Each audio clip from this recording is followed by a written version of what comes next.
बच्चों नमस्कार। बच्चों हम लोग कक्षा 9वीं गणित में इकाई 2 पढ़ रहे हैं बीजगणित, और इसके अंतर्गत देख रहे हैं वास्तविक संख्याएं, परिमेय एवं अपरिमेय संख्याएं, real numbers, rational and irrational numbers.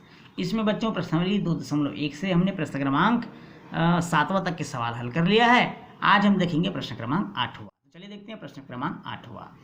निम्नलिखित परिमेय संख्याओं को दशमलव रूप में परिवर्तित कीजिए और पता कीजिए कि किस तरह के दशमलव रूप है। किस तरह के मतलब जैसा कि आपको बताया गया था, शांत है कि अशांत है या आवर्ती है।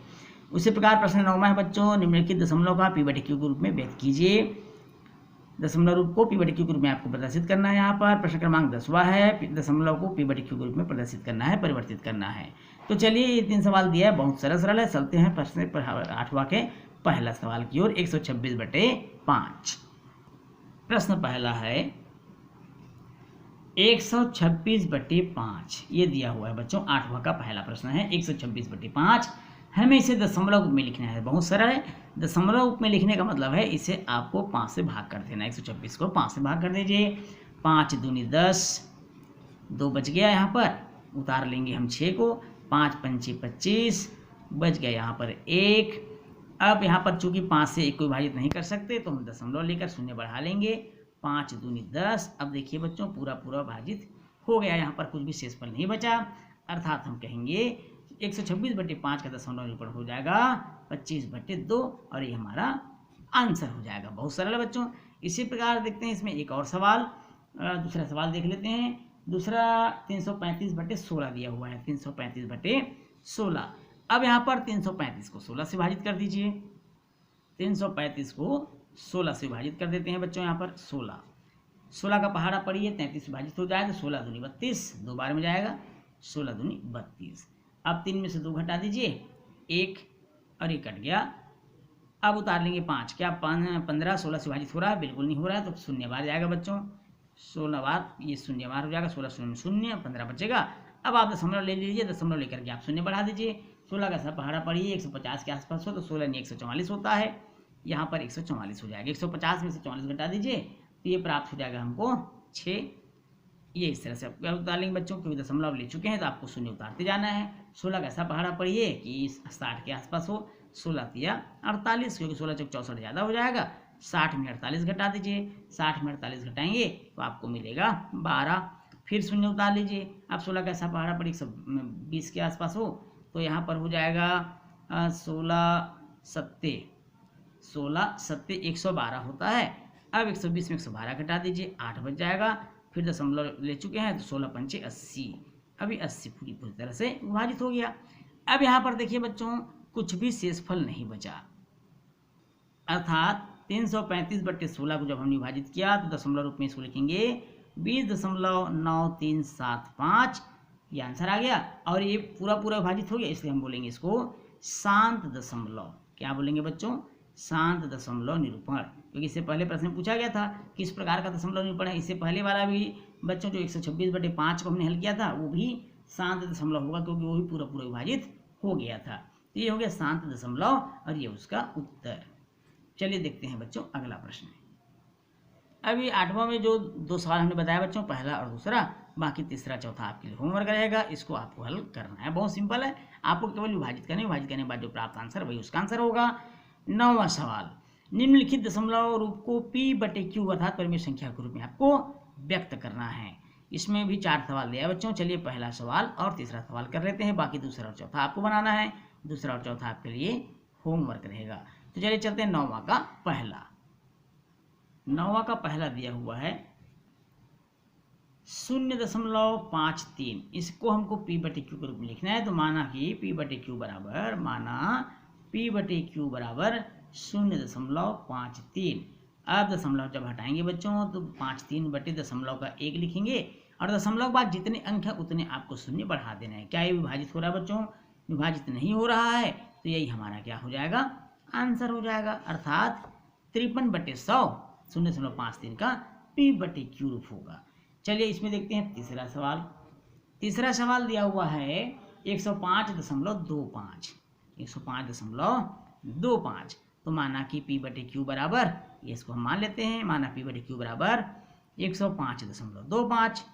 अब जब हम इसको लिखेंगे पी बटे क्यू के रूप में, दशमलव हटा कर लिखेंगे बच्चों, 105 दशमलव हटा दीजिए, दशमलव हो जाएगा 1 और दशमलव बाद चूंकि 2 अंक है तो आप 2 शून्य इसको बढ़ा लीजिए, 2 शून्य बढ़ाने पर जो प्राप्त होगा वही आपका आंसर होगा। इसको आप छोटे रूप में भी लिख सकते हैं, 5 से विभाजित हो जाएगा, 5 दूनी 10, 5 से कम 5, 5 पंचे 25, नीचे भी 5 विभाजित कर दीजिए बच्चों, 5 दूनी 10, 5 शून्य शून्य, और 5 से विभाजित हो रहा है क्या, बिल्कुल हो रहा है, 5 चौक 20, 5 दूनी 10, 5 से कम 5 और 5 चौक 20। तो इस तरह से आप इसको विभाजित करके सरलतम रूप में लिख सकते हैं, ये आपका आंसर हो जाएगा दशमलव रूप में। 105.25 का दशमलव पर होगा, सॉरी परिमेय संख्या के रूप में होगा 421/4, ये इसका उत्तर हो जाएगा।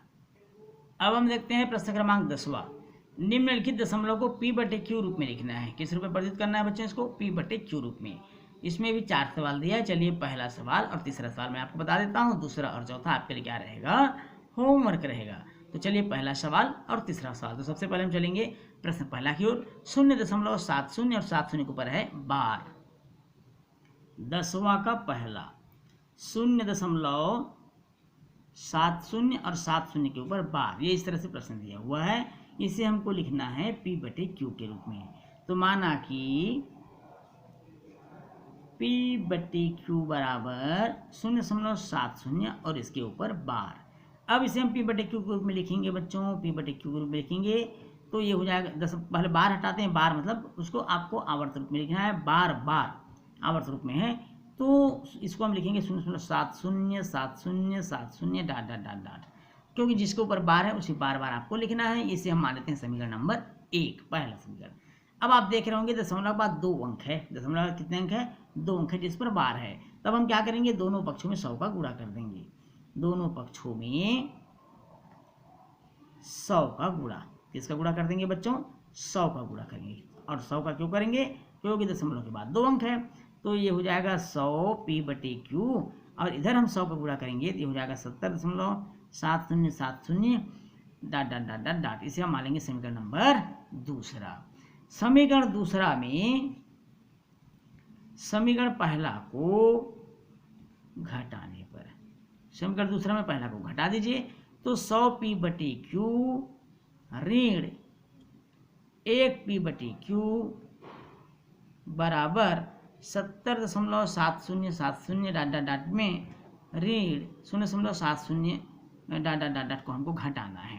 तो यहाँ 100 में एक घटा दीजिए तो ये हो जाएगा 99 पी बटे क्यू बराबर हो जाएगा 70। दशमलव बाद की संख्या बराबर है बच्चों, वो आपका माइनस हो जाएगा। अब इसे हम पक्षांतर कर देते हैं, पी बटे क्यू बराबर हो जाएगा 70/99।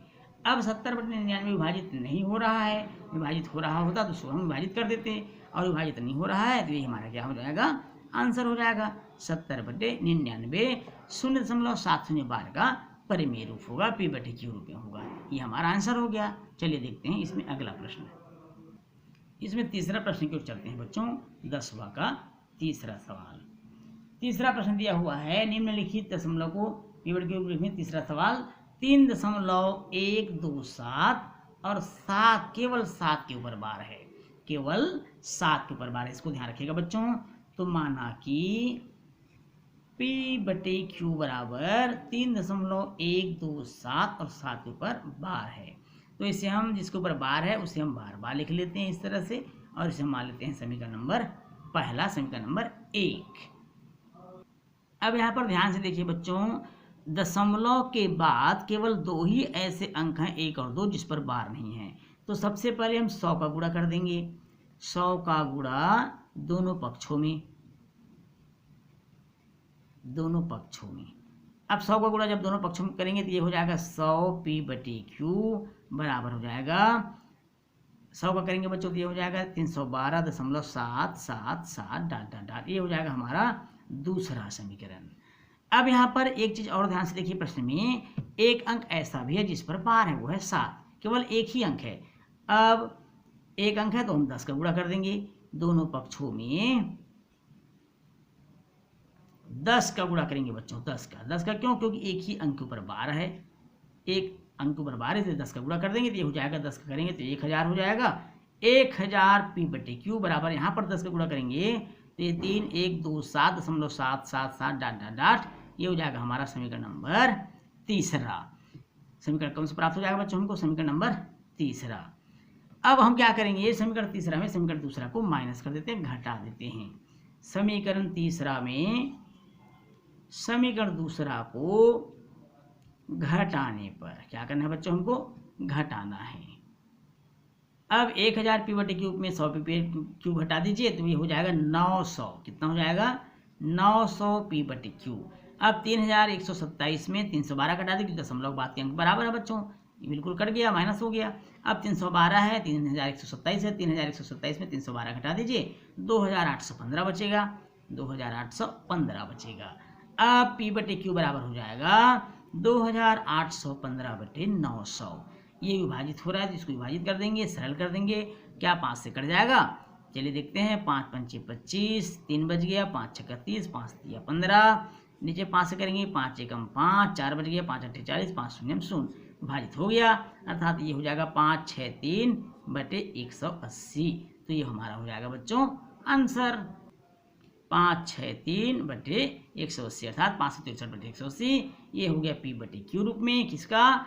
3.127 और 7 के ऊपर बार का पी बटे क्यू रूप में निरूपण।